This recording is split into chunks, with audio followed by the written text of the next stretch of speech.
जय हिंद दोस्तों।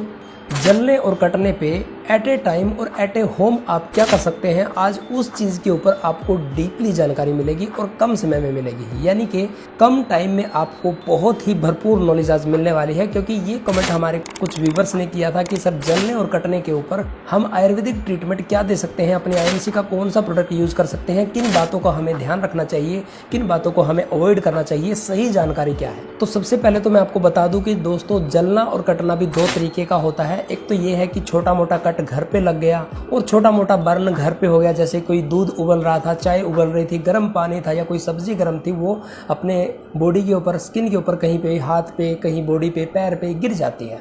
तो उसके लिए आपको क्या करना है, और यदि कोई डीपली बर्न हो जाए, बहुत ज़्यादा जल जाए, मान लीजिए कि कोई आग लगा लेता है या फिर आग से जल जाता है या किसी बहुत ही खतरनाक लिक्विड के संपर्क में आके जल जाता है, यानी कि ज़्यादा बड़े लेवल पे कोई जल गया है या बहुत ज़्यादा कट गया है, तो उस सिचुएशन में आपको क्या करना है। ठीक है, तो आज दोनों ही तरीके की आपको नॉलेज मिलने वाली है।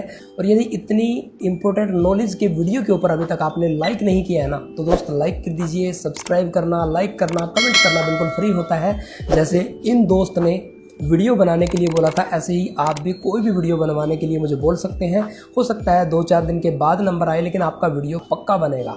और इस बार मैं और भी काम करने वाला हूं। आगे जिन दोस्तों के कमेंट आएंगे तो उनके मैं साथ में नाम भी लिखने वाला हूं कि कौन सा कमेंट किस साथी ने किया था, ताकि मैं बता सकूं कि ये वीडियो किस दोस्त ने बनवाने के लिए सजेस्ट किया था। ठीक है ना, तो चलिए देरी ना करते वीडियो को शुरू करते हैं। मैं आपका दोस्त, आपका business partner, Ayurveda consultant Tejpal. तो दोस्तों जलने की सिचुएशन के अंदर या कटने की सिचुएशन के अंदर सबसे पहले तो आपको ये पता होना चाहिए कि जलने के बाद हमें जो जो चीजें बताई जाती है करने के लिए, किन काम को बिल्कुल भी नहीं करना है, वो सबसे पहले पता होना चाहिए। जैसे कि आजकल मैं बहुत सारे वीडियोस के अंदर भी देखता हूँ या फिर बहुत सारे लोगों के घरेलू नुस्खे देखता हूँ, तो कोई भी बोल देता है कि आप टूथपेस्ट लगा लीजिए, ग्रीस लगा लीजिए, पान में जो कत्था आता है वो लगा लीजिए। ऐसी मतलब अनाप शनाप चीज़ें, बहुत सारी चीज़ें बोली जाती हैं कि आप ये चीज़ लगा लीजिए। लेकिन दोस्त मैं आपको एक चीज़ बताऊं कि ये सारी चीज़ें लगाने से आपकी प्रॉब्लम कम नहीं होगी और ज़्यादा बढ़ जाएगी। सही तरीका क्या है, सही आपको क्या करना है और कौन सा ट्रीटमेंट आयुर्वेदिक आपने लेना है, किस तरीके से लेना है, वो सारी चीज़ों पे बात करेंगे। ठीक है,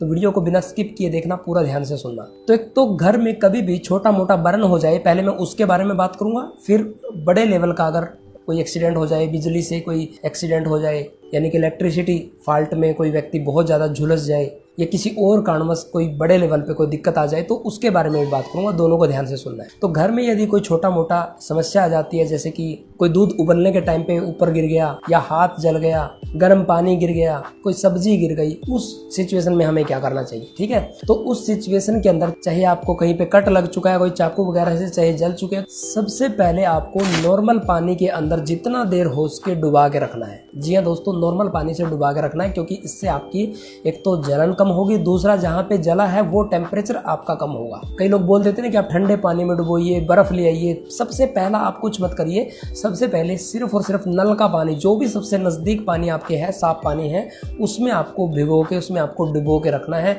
या उसके ऊपर आपने पानी डालते रहना है।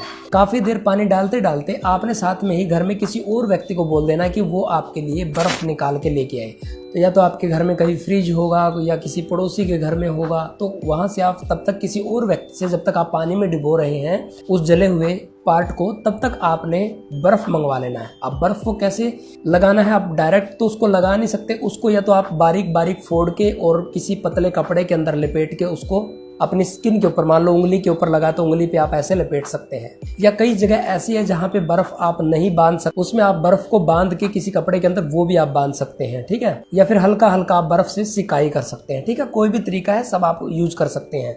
इसके अलावा बर्फ ना हो, ठंडा पानी पड़ा हो, तो उसमें भी आप बाद में उंगली को डुबो सकते हैं, लेकिन पहले आप नॉर्मल पानी के अंदर डुबोए। ठीक है, और जब आपको लगे, जब तक आपको सहन हो रहा है, वो सुन होना पार्ट शुरू हो चुका है, सपोज करो उंगली में कट था, उंगली में आपके जला था, तो वो हिस्सा जब तक आपने डुबाना, जब तक आपको लगे कि हाँ अब मेरा ये पार्ट सुन्न होना शुरू हो चुका है। ठीक है, उसके बाद बाहर निकालने, थोड़ी देर बाहर निकालने के बाद फिर थोड़ी देर के बाद फिर से आप उसी पार्ट को दोबारा से डुबो सकते हैं। ठीक है, उसी टाइम आपको ये करते करते घर में से किसी और फैमिली मेंबर को भेज के किसी आसपास के मेडिकल स्टोर पे एंटीबायोटिक क्रीम मंगवा लेनी है, जो आप जलने पे लगा सकते हैं। कोई भी एंटीबायोटिक क्रीम, क्योंकि एंटीबायोटिक क्रीम आपके जले हुए हिस्सों को रिकवर करने में बहुत ज्यादा हेल्प करती है। आप कोई भी चीज ऐसे मत लगाइए कि किसी ने कत्था बोल दिया, किसी ने टूथपेस्ट बोल दिया, किसी ने ग्रीस बोल दिया, ऐसी कोई भी चीजें मत लगाइए। अब ये सब कुछ आपने कर लिया तो उसके बाद आपने क्या यूज करना है, आप अपने नज़दीकी किसी भी आईएमसी स्टोर से या फिर आप ऑनलाइन भी ऑर्डर कर सकते हैं। एक तो आईएमसी का एलोजेल और एक स्किन ग्लेयर टैबलेट,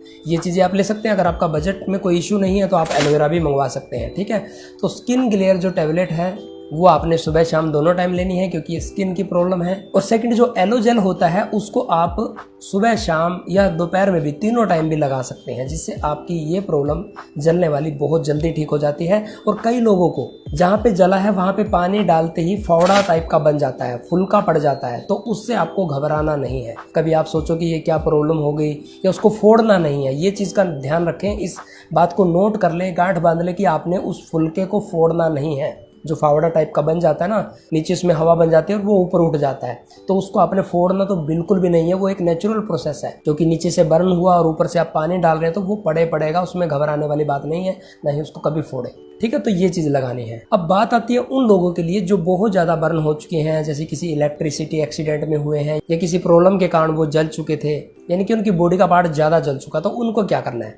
तो जब अचानक से ये प्रॉब्लम आए तो काम तो आपको यही करना है, पानी वाला और फिर बर्फ़ वाला और फिर एंटीबायोटिक वाला। लेकिन उसके बाद आपको इसको ठीक करने के लिए छोटे मोटे नुक्ते उपयोग नहीं करने हैं। ये ट्रीटमेंट लेते ही तुरंत आपने जो स्पेशल बर्न के डॉक्टर होते हैं जो बर्न की सिचुएशन को हैंडल करते हैं उस हॉस्पिटल में आपको लेके जाना है, यानी कि जो बहुत ज़्यादा जले हुए लोगों को ट्रीटमेंट देते हैं ऐसे हॉस्पिटल में लेके जाना है। फिर आपको कोई घरेलू नुक्ता अपनाने की या किसी को देसी जगह पे या खुद से कुछ ट्रीटमेंट करने की जरूरत नहीं है। खाली बस 3 चीज़ें आपने जरूर करनी है, वो भी तब तक जब तक आप डॉक्टर के पास नहीं पहुंच जाते। जैसे कि उस व्यक्ति के ऊपर एक तो पानी डालना, दूसरा बर्फ से हल्का फुल्का आप सिकाई कर सकते हैं, और तीसरा एंटीबायोटिक क्रीम लगा के आप डॉक्टर के पास लेके जाएं। तो ये था सही तरीके का और सटीक इलाज। यदि आपको वीडियो पसंद आया तो वीडियो पे लाइक करके चैनल पे सब्सक्राइब करना ना भूलना। और जो भी प्रोडक्ट आपको चाहिए उस प्रोडक्ट को मंगवाने के लिए आप उन व्यक्ति से संपर्क करें जिस व्यक्ति ने आपको ये वीडियो भेजा है। मिलते हैं किसी और ऐसी ही नेक्स्ट इन्फॉर्मेशन वाली वीडियो के अंदर, तब तक के लिए आप सबका बहुत बहुत धन्यवाद। जय हिंद, गुड एमसी।